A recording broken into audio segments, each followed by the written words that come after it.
क्या first time sex बहुत painful होता है? क्या फर्स्ट टाइम सेक्स करने के बाद बहुत ज्यादा ब्लीडिंग होती है? क्या हर लड़की की ब्लीडिंग होती है? क्या वर्जिनिटी चेक कर सकते हैं इस मेथड से? मेल का प्राइवेट बॉडी पार्ट अगर बहुत छोटा हुआ तो लड़की सेटिस्फाई होगी? क्या उसका ऑर्गेज्म होगा? कौन सा मेथड है जिससे प्राइवेट बॉडी पार्ट को बड़ा किया जा सकता है? वो कौन सा पावर पॉइंट होता है जिसको प्रेस करने से फीमेल को एक्चुअल में ऑर्गेज्म मिले? फ्लेवर्ड एंड अनफ्लेवर्ड कॉन्डोम में क्या डिफरेंस है? अनवांटेड प्रेगनेंसी को रोकने के लिए क्या कर सकते हैं? परफेक्ट सही और इजी तरीका क्या है लव मेकिंग का? अगर वहाँ कुछ प्रॉब्लम हो गई तो उसका क्या सोल्यूशन है? ऐसे और भी बहुत सारे सवाल आपके मन में होंगे। अगर आपकी शादी होने वाली है या लव मेकिंग करने वाली हो और ऐसे बहुत सारे सवाल आपके मन में हैं, तो आप राइट वीडियो पे आए हो, क्योंकि आज मिलेंगे आपको सारे जवाब। दुनिया आज के टाइम पे कितनी भी मॉडर्न क्यों ना हो गई हो, आज भी कई जगह ऐसा होता है जहाँ लड़के लड़कियों को आपस में बात नहीं करने देते हैं। लड़कियों की दोस्त लड़कियां होती हैं, लड़कों के दोस्त लड़के होते हैं। लड़का और लड़की दोनों आपस में दोस्ती नहीं कर सकते। बहुत सारे गाँव, शहर, जगह, समाज ऐसे होते हैं जहाँ आज भी शादी से पहले एक दूसरे से बात करना अलाउड नहीं होता है। लव मैरिज की बात करें तो मार काट पे बात आ जाती है। ऑनर किलिंग के किस्से हम अक्सर सुनते रहते हैं। आज भी माँ बाप नहीं चाहते हैं कि उनके बच्चे अफेयर करे, लव मैरिज करे, तो शादी से पहले जो कोर्टशिप का पीरियड होता है वो तो भूल ही जाओ। और फिर एक दिन जब लड़के लड़की जवान हो जाते हैं, बालिग हो जाते हैं, तो किसी भी लड़के लड़की के साथ उठा करके उनकी शादी कर दी जाती है और कमरे में उनको बंद कर देते हैं और कुछ ही दिनों में उनसे उम्मीद करते हैं कि जल्दी से जल्दी उनको खुशखबरी मिल जाए। उन लड़के लड़कियों को कभी भी सेक्स एजुकेशन के बारे में कुछ बताया नहीं जाता है। सही क्या गलत क्या, जो भी उनकी नॉलेज होती है लड़के लड़कियों की, वो सिर्फ एक जगह से आती है, अडल्ट वेबसाइट। और वहाँ जो दिखाते हैं वो बहुत अनएथिकल होता है। और फॉर गॉड सेक वो आपका सेक्स एजुकेशन का पहला चैप्टर नहीं होना चाहिए, बट वो ही होता है। लड़के लड़कियों को लगता है कि मूवी में तो जो देखा वही सही है और वैसे ही करना होता है, लेकिन वो सिर्फ एक मूवी होती है जिसमें औरतों के ऊपर अलग अलग तरीके से वो लोग एक्सपेरिमेंट करके ब्यूटीफुल लव मेकिंग प्रोसेस को वाहियात कर देते हैं। मैं क्या डीप में समझाऊं, उसमें बस जो भी होता है सिर्फ गलत होता है एंड वो सही तरीका नहीं है। अब यंगस्टर्स करे भी तो क्या करे, माँ बाप कुछ बताते नहीं, समाज इस बारे में बात करने देता नहीं, स्कूल में कोई पढ़ाता नहीं, एंड उनकी एज ग्रुप के फ्रेंड्स की भी तो एजुकेशन वहीं से आ रही है, ऑनलाइन अडल्ट वेबसाइट जो यूथ को खराब कर रही है। सो आई थॉट क्यों ना इस बारे में सही से सही सलाह मशवरा दिया जाए हमारे यूथ को। तो अगर आपकी शादी होने वाली है, अगर आपको सेक्स एजुकेशन नहीं है, अगर आपको समझ में नहीं आता है कि पहला स्टेप क्या होना चाहिए एंड ये पूरा प्रोसेस आखिर होता कैसे है, इसको और कंफर्टेबल कैसे किया जा सकता है, एंड अगर आपके मन में कोई भी लव मेकिंग से रिलेटेड सवाल है, सबका जवाब आज आपको मिल जाएगा। आप देख रहे हैं बी नेचुरल, मैं हूँ रेखा। Let's get start. अभी देखो, वीडियो स्टार्ट करूँ उससे पहले बहुत सारे ज्ञानी लोग आकर के कमेंट कर देंगे कि एक ही टॉपिक की एक ही चीज क्यों बोलते रहते हो और इसी के बारे में क्यों बात करते रहते हो, तो आपका ज्ञान मुझे नहीं चाहिए, आप इस वीडियो को स्किप कर सकते हैं। मैं ये ज्ञान उन लोगों के लिए लेके आई हूँ जिनको इसके बारे में कोई आइडिया नहीं है। बहुत सारे सब्सक्राइबर्स नए इस चीज के साथ जुड़ गए हैं एंड वो जानना चाहते हैं, उनको सही रिसोर्स, सही जगह नहीं मिल पाती है। एंड बी नेचुरल आपके लिए एक ऑथेंटिक प्लेटफॉर्म है जहां आपको सही और सटीक इन्फॉर्मेशन मिलती है, क्योंकि हम तो है बेशरम, हम तो खुल के इस बारे में बात करेंगे जिस बारे में कोई बात नहीं करता है। लव मेकिंग का सबसे पहले स्टेप होना चाहिए कंसर्न, कॉन्डोम एंड कंफर्ट। अगर आप नाबालिग हैं तो ये सरासर इलीगल है, और अगर आपने गलती से किसी लड़की के साथ कर लिया कुछ तो आपको जेल भी जाना पड़ सकता है। तो प्लीज मन में ऐसे ख्याल ना लाएं। नाबालिग लड़के इन सब चीजों से दूर रहें। कोई भी लड़की आप पे आरोप लगा सकती है, आप पे रेप के चार्जेस लग जाएंगे, पॉक्सो एक्ट के तहत आपके साथ बहुत कुछ बुरा हो सकता है। तो just wait for the right moment. अब बात करते हैं जो लोग बालिग हैं। देखो, उम्र से बालिग हो लेकिन आपको थोड़ा अकल से भी काम लेना पड़ेगा। ऐसी किसी के ऊपर कभी आप टूट नहीं सकते हो। किसी के ऊपर टूट पड़ो तो उसको रेप ही कहा जाएगा। तो अगर आप अपने पार्टनर के साथ लव मेकिंग करना चाहते हो तो आपके लिए जरूरी है कि आप उसकी परमिशन ले। कंसेंट होना जरूरी है, लड़के लड़की दोनों का कंसेंट होना जरूरी है। तो you need to take permission before you start.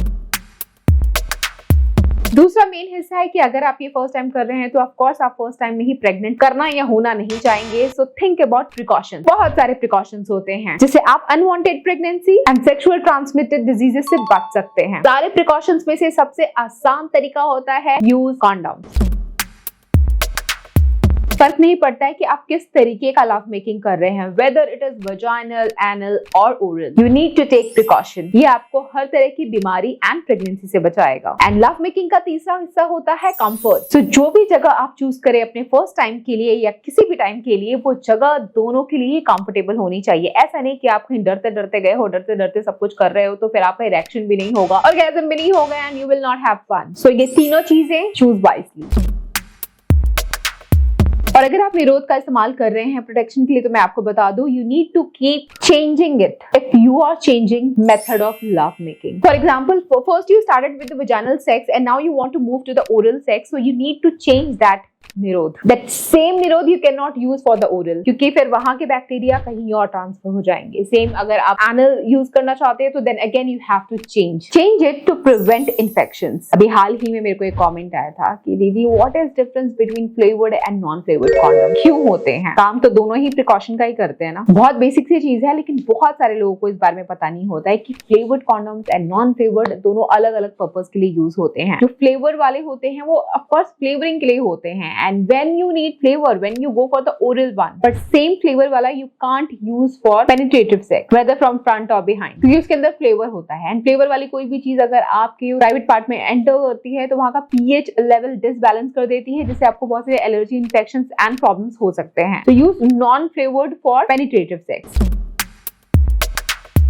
Again एक सवाल मेरे ईमेल में बहुत ज्यादा आता है, कुछ लोगों के लिए फर्स्ट टाइम बहुत ज्यादा पेनफुल हो सकता है और वहीं कुछ लोगों के लिए ये पेनफुल बिल्कुल भी नहीं होता है, ऐसा क्यों? ये डिपेंड करता है विच मेथड यू चूज। हाँ, कुछ ऐसे मेथड्स होते हैं जिससे आपको पेन बिल्कुल भी नहीं होगा। सबसे पहले बात कर लेते हैं कि पेन कब होता है, कौन से मेथड को चूज करने से होता है। जब आप बहुत ज्यादा अग्रेसिव और फोर्सफुली बिना माहौल बनाए, बिना फोरप्ले किए स्टार्ट हो जाते हैं, बस चढ़ जाते हैं, हावी हो जाते हैं और सब कुछ बहुत जल्दी जल्दी करने लग जाते हैं, ऐसे वक्त पे अक्सर गर्ल्स को बहुत ज्यादा पेन होता है। कभी कभी बॉयज को भी होता है, कभी कभी उनकी भी ब्लीडिंग हो जाती है अगर आप फोर्सफुली करो तो। और अगर आप चाहते हो कि आपके पार्टनर को दर्द ना हो, मतलब उसके लिए भी अच्छा होना चाहिए ना, सिर्फ आपके लिए ही क्यों। अगर आप सच में लव मेकिंग लव के लिए कर रहे हो, so make her feel comfortable, go slow, start with the foreplay, play with her clitoris. पता होना चाहिए उसके डिफरेंट बॉडी पार्ट्स के बारे में। वहां से अगर आप स्टार्ट करते हो तो उसको ऑर्गेज्म होगा, जिससे उसका पेल्विक फ्लोर रिलैक्स हो जाएगा। फीमेल का नेचुरल ल्यूब्रिकेशन अपने आप प्रोड्यूस होने लगेगा, जो आपके इंटीमेसी को बहुत ज्यादा स्मूथ बना देगा। So make sure she is comfortable, she is turned on and aroused. Normal situation position में women का vaginal wall एकदम closed रहता है, but अगर एक बार आप सही से उसको arouse करते हो तो ये एक space बनाता है आपके अंदर आने के लिए, and जब वो natural कुदरती lubrication start हो जाता है तो love making becomes so much easy. So जब ये आपका first time होता है तो go slow. Going slow is the key. इससे दोनों के लिए ये पल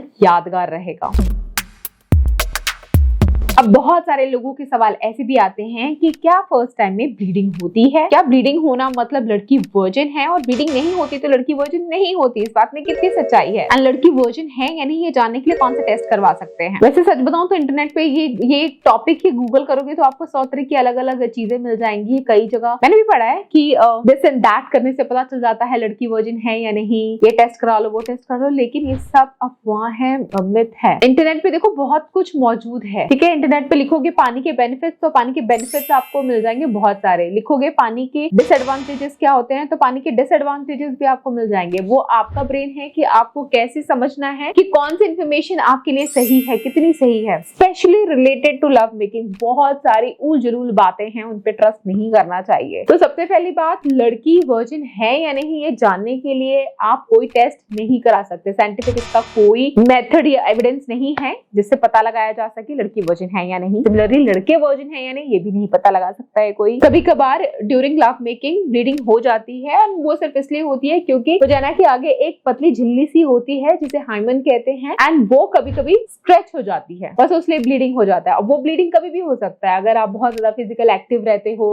हॉर्स राइडिंग करते हो, साइकिलिंग करते हो, जंपिंग जिम्नास्टिक वाली एक्टिविटीज में पार्टिसिपेट करते हो, तो ये आपका कभी भी प्यूबर्टी के एज में भी स्ट्रेच होकर के ब्लीडिंग कभी हो सकती है। पर इसका मतलब ये नहीं कि आप इंटरकोर्स करो और ब्लीडिंग हुई तो लड़की वर्जिन है या लड़की वर्जिन नहीं है, ये सिर्फ एक मिथ है। आपका फुल फोकस होना चाहिए कि आपका पार्टनर एंजॉय कर रहा है या नहीं कर रहा है, या आप उस पर कितना ट्रस्ट करते हो, आपकी बॉन्डिंग कैसी है, आपकी इक्वेशन कैसी है। वर्जिनिटी टेस्ट जैसी चीज जो लोग करते हैं कि शादी हो गई, व्हाइट बेडशीट डाल दिया एंड देखते हैं, वेट करते हैं पूरे घर वाले बाहर कि बेडशीट व्हाइट से रेड होती है या नहीं। सच में ऐसे टेस्ट होते हैं और आज भी ये टेस्ट होते हैं। आपने इस बारे में सुना है तो कमेंट करना। और ये हमारे समाज के ऊपर ना बहुत बड़ा कलंक है कि आज भी लड़कियों के साथ ये सब चीजें की जाती हैं। किसी का वर्जिनिटी टेस्ट करा लो, ब्लीडिंग हो ना हो, उसका कैरेक्टर ही खराब हो, शादी के बाद वो और कुछ करे, तो क्या आप किसी की गारंटी ले सकते हो क्या? और उन लड़कों का क्या जो एक साथ 10 लड़कियों के साथ घूमते हैं, सब कुछ करते हैं, उस बात का क्या? उसका कोई टेस्ट है क्या? तो टेस्ट सिर्फ लड़कियों के लिए ही रहेगा। दुनिया में बड़ी फालतू फालतू की चीजें भरी हुई हैं, अभी कुछ नहीं कर सकते, लेकिन आपको अवेयरनेस के लिए मैं बस जागरूक कर रही हूँ। वर्जिनिटी टेस्ट जैसी कोई चीज